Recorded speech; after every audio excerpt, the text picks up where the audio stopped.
Education Coordinator, the South Carolina Historical Society Museum. Like many of you, I am also working from home, and I'm here in my backyard on James Island doing this experiment with y'all. You may also notice Cooper Cat is in the back as well, hanging out as well. So you might see him kind of wandering around behind me while we do our experiment. So hopefully you have gathered all of your materials. You have a bucket or a bin or a pot of something along those lines, about halfway filled with water. My water's blue to make it easier for you to see. And then we have our materials we're going to test. A spoon, a plastic spoon, a cork, popsicle stick, ping pong ball, a penny, and a rock. You also have your activity sheet, or maybe you're just going to write your answers down on a sheet of paper. So you might not have these exact items because you couldn't find them at your house, but as long as you have a couple of different things to test, that will work just fine.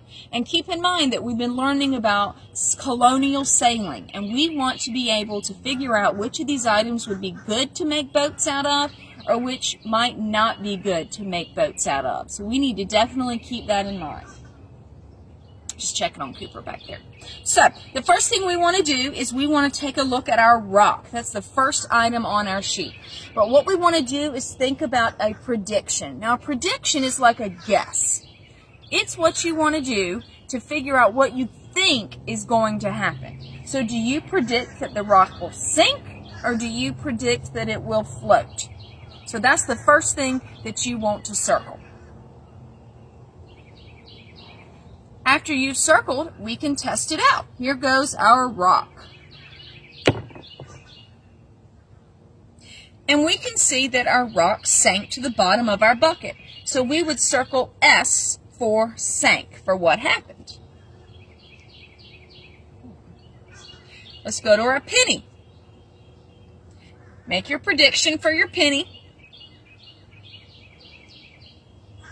And then we'll drop our penny in.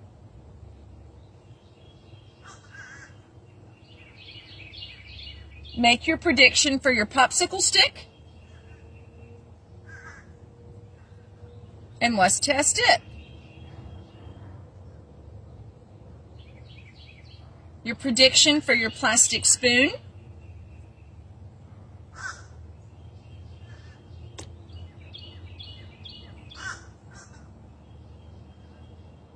Prediction for your cork.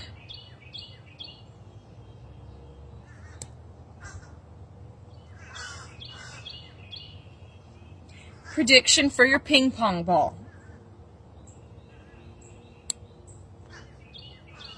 Now, what you should have discovered is that some of these things were floaters. The cork floats, the ping pong ball floats, and the popsicle stick floats. If you had to use different items, yours might have turned out a little bit differently. But the reason this works is because of density. Density is whether or not an item will sink or float, and it actually has a lot to do with what its weight is and what its size is. If something is more dense, it's denser, and it will sink. For example, look at your items that are denser, and some of your items are less dense, so those are the ones that are floating. So what I want you to be thinking about is you're going to be creating your own boat that you can test in water on Friday to see if it floats or sinks. So keep in mind some of these materials when you start practicing and building your own boat.